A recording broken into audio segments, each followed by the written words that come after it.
do Filho e do Espírito Santo, estamos aqui hoje. E nós vamos refletir hoje a palavra de Deus. Eu convido você a pegar, depois vou colocar ali na descrição, se você não pegar agora, mas você pode pegar depois e lê-la com calma, refletir, pedir a luz do Espírito Santo para que ilumine nosso coração e veja o que a palavra de Deus quer dizer para nós hoje, tá? Então, já aí para você, meu bom dia, né? E vamos lá. No Atos dos Apóstolos, capítulo 8, gente, está escrito que no começo, logo depois que Jesus subiu aos céus e deixou seus discípulos, né? E eles veio o Pentecostes sobre eles, foram batizados, eles estavam pregando, e nisso então começou uma grande perseguição contra a igreja de Cristo. Eles foram perseguidos, eles eram perseguidos. Saulo era o que se tornou-se Paulo depois, que se converteu, era um que arrastava as pessoas, mulheres, crianças, dentro das suas casas, porque eram cristãos, e jogavam eles nas prisões e tal. E aconteceu que todos os discípulos que estavam em Jerusalém, a igreja que estava em Jerusalém, eles acabaram se dispersando, né, com exceção dos apóstolos, né? Mas todos aqueles que se dispersavam, eles iam levando a boa nova para onde eles iam, né, para os lugares que iam. E é nesse contexto que Felipe ele entra, né, ele começa a pregar a palavra de Deus na Samaria. E acontece que lá na Samaria existia uma pessoa, um tal de Simão, que ele era um feiticeiro. Ele fascinava, ele arrastava multidões, ele fascinava as pessoas porque ele praticava a feitiçaria, né? Ele praticava a mentira, mas ele fascinava com os sinais que ele fazia, ele se sentia importante porque ele era chamado de a grande força de Deus, tá? Mas quando a Filipe começou a pregar o reino de Deus, pregar a boa nova de Cristo, né? Do Evangelho, muitos começaram a abraçar essa fé. Por quê?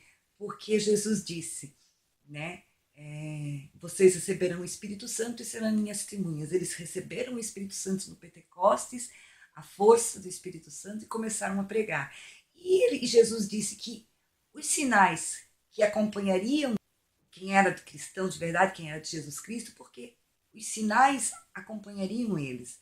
E se a gente for ver lá no Evangelho, não é a matéria do nosso assunto hoje, mas outro dia a gente pode falar disso. Acompanhariam eles certos sinais, né?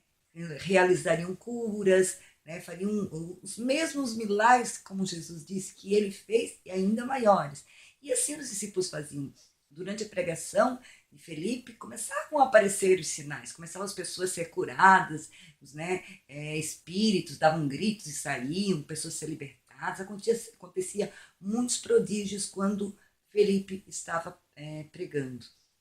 Então, chegou, e o próprio Simão, ele se encantou-se com aquilo, ele se encantou-se com aquela pregação, né? Não foi, ele se encantou-se não com o reino de Deus em si, ele se encantou-se com os milagres que eles realizavam ali.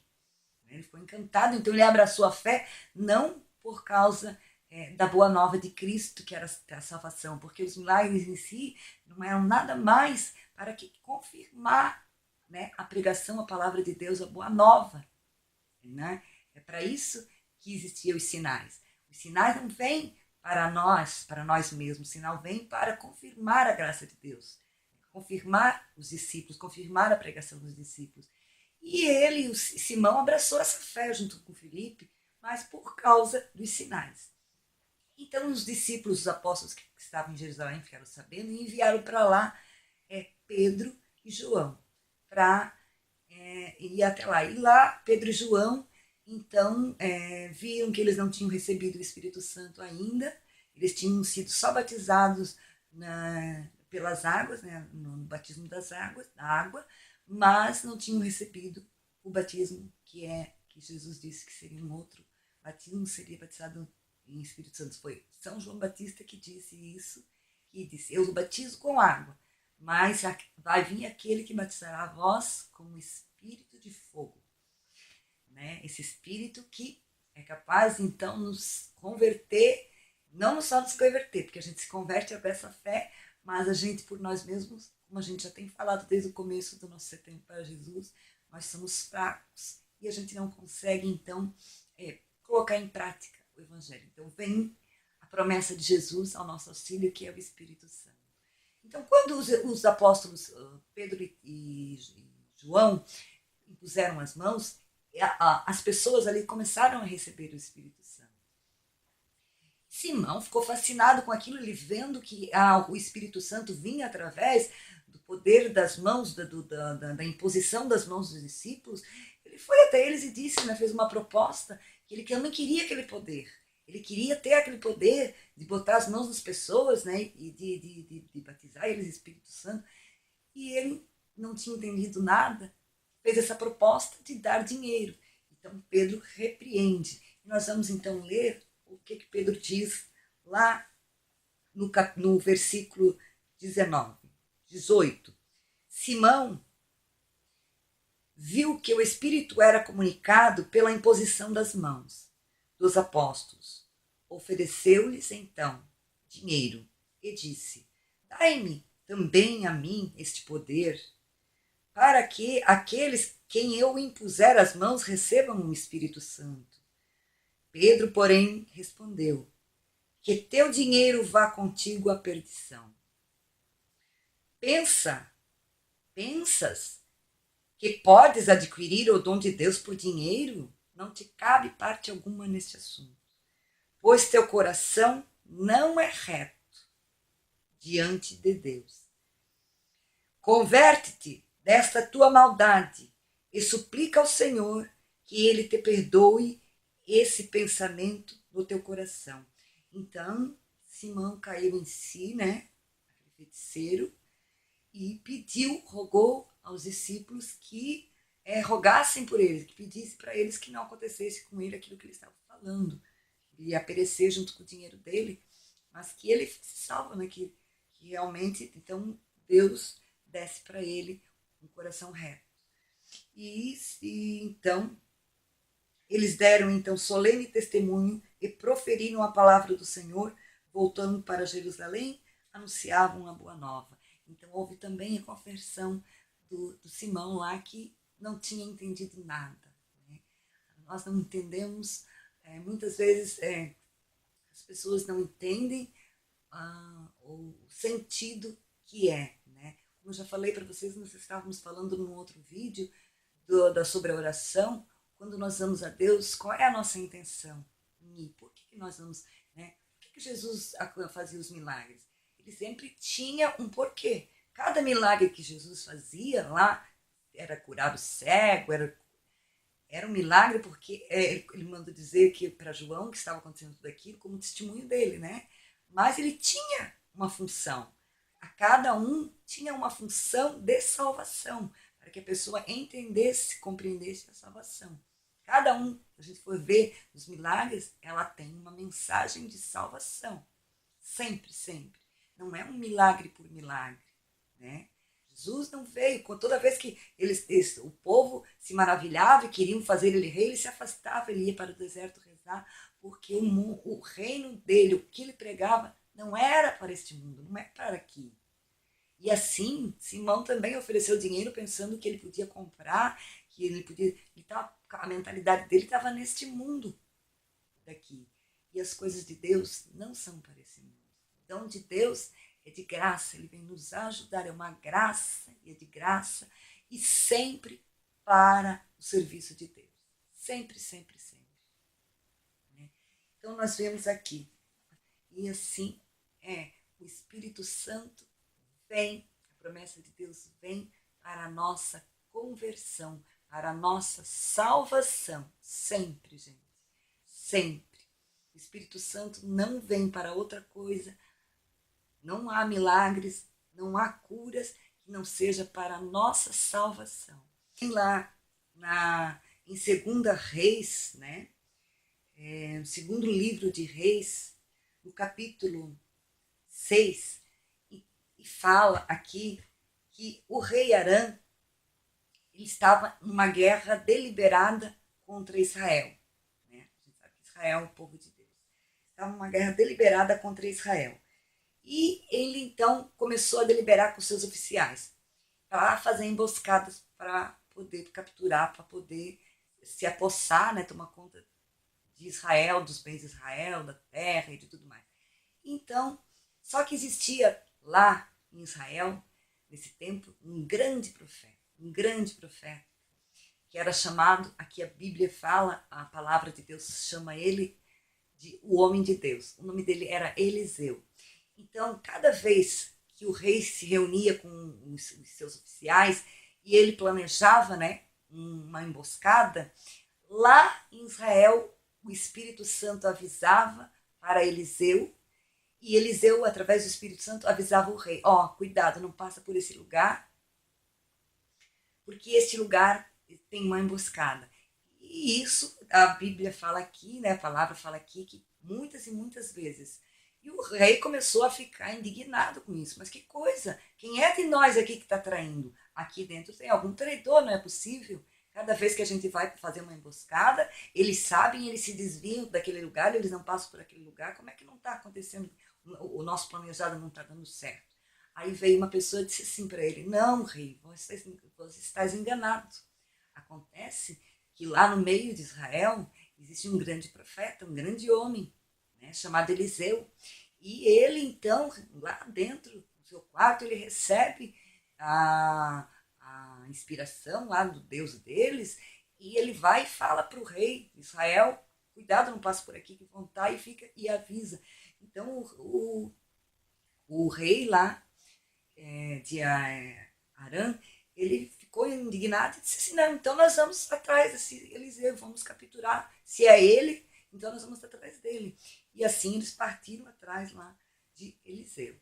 O rei Arã mandou para lá, atrás, a fim de capturar Eliseu, o melhor do seu exército, dos cavalos, né, o melhor que ele tinha, e mandou para lá para então cercar, para sitiar a Israel.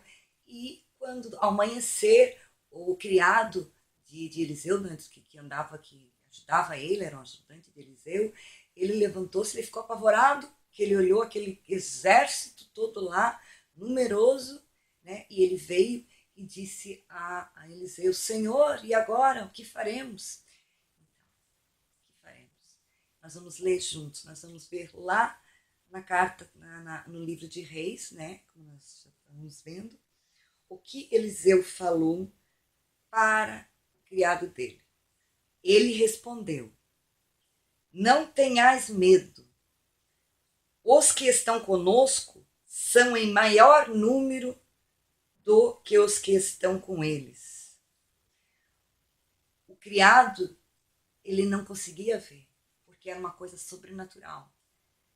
O que Eliseu via não eram pessoas, não eram soldados, não eram coisas desse mundo, mas era o sobrenatural. Era a multidão de anjos, né, que Deus estava enviando para auxiliar Israel. Então, Eliseu viu o sobrenatural. Ele viu além, ele viu que eles estavam com Deus, e quem está com Deus está também com a milícia celeste, com os anjos de Deus, né? Está com o céu junto, vamos dizer assim. Então Eliseu viu o sobrenatural e disse assim: não tenha medo, quem está conosco são mais numerosos do que estão com ele. E Eliseu então diz assim, que Eliseu orou: Senhor, abre-lhe os olhos para que veja. E o Senhor abriu os olhos do criado, de modo que ele viu a montanha cheia de cavalos e carros de fogo em redor de Eliseu. Olha só, gente, que coisa mais linda. Os inimigos desceram contra Eliseu, continuando, e Eliseu orava ao Senhor. Eliseu orava ao Senhor. Eliseu tinha pedido ao Senhor primeiro que abrisse os olhos do criado para que visse, para que não tivesse medo e visse o exército que eles tinham a favor dele. né? Assim Deus nos convida também a olharmos o sobrenatural. Não, tudo pode estar acontecendo à nossa volta, mas quando nós somos de Deus, nós somos convidados a olhar o sobrenatural. E o sobrenatural é aquilo, é uma imensidão de anjos, né? É uma força enorme de Deus, uma proteção muito grande que não nos deixa sozinhos. E a gente não enxerga. Mas quem tem o Espírito de Deus enxerga isso. Então Eliseu, que orava para abrir o criado visse, no mesmo tempo também orava, enquanto o exército se aproximava, o exército do inimigo se aproximava, Eliseu orava para que o Senhor fere esta gente, ele dizia, fere esta gente com cegueira. E quando Eliseu orava, fere esta gente com cegueira, o exército todo ficou cego. Se perderam, não sabiam mais o que fazer, para onde estavam indo, e caíram em confusão. Olha só o poder de Deus, gente. Então Eliseu se aproximou-se lá deles, né? E disse, tá, vocês não... eles disseram, nós estamos perdidos e tal. E Eliseu disse assim, disse para eles, né? Então, vem, me acompanhe, eu vou mostrar onde está o homem que vocês procuram. Ele era o homem que eles estavam procurando. Mas Eliseu pegou aquele exército e levou para o meio de Samaria, lá de Israel, para o rei de Israel. Para que o rei de Israel ali, com o exército inimigo, perguntou para Eliseu, e o que eu devo fazer? Né? O que Deus quer que eu faça? Matamos eles à espada? E Eliseu disse, não. Serve-lhes pão e água para que comam. E foi servido para aqueles soldados um grande banquete. E depois eles despediram os soldados e aqui a palavra, o versículo, capítulo, né? Quase no final diz assim, e as tropas de Arã não vieram mais às terras de Israel. Por um bom tempo, né? Porque depois vieram de novo. Tá? Então, gente, o que nós queremos, o que o Senhor quer nos falar hoje? O Senhor quer nos falar hoje que nós não estamos sozinhos, que Ele está conosco. Mas Ele está conosco quando nós abraçamos a fé. O Espírito Santo vem e nos dá a graça, a força e os seus dons, mas porque nós temos o nosso coração reto, nós queremos abraçar a fé. Nós não queremos as coisas desse mundo, nós queremos o reino de Deus, nós queremos a salvação de Deus, nós queremos o reino de Deus. Então, o Espírito Santo vem em nosso auxílio, vem para nos ajudar. Este é o dom de Deus. Essa é a grande promessa do Senhor. O Senhor nos convida, então, a irmos além, a pedirmos, a buscarmos essa força do alto, a pedirmos todos os dias por essa promessa de Jesus. Nós somos batizados já. O Senhor está louco para nos dar. O Senhor está louco para nos dar ele disse lá, pedi. Um filho pede um pão ao pai, o pai vai a casa dar uma pedra, quanto mais Deus vai negar para vocês o dom do Espírito Santo. Então, vamos pedir que venha esse Espírito Santo na nossa vida para nos santificar, para nos ajudar a caminhar nos passos, a viver o reino de Deus, fortalecer o que é fraco. É isso que Ele faz. Vamos ver, vamos olhar o sobrenatural que o Senhor nos quer mostrar. O Senhor nos quer mostrar diante de tudo que a gente está vendo, que há uma realidade sobrenatural. Há uma realidade sobrenatural para aqueles que se convertem, para aqueles que abraçam a fé com um coração sincero e verdadeiro. Precisamos pedir a força do alto. Precisamos pedir todos os dias. Precisamos evocar o Espírito Santo. E Ele virá. Ele virá para chacoalhar a nossa vida.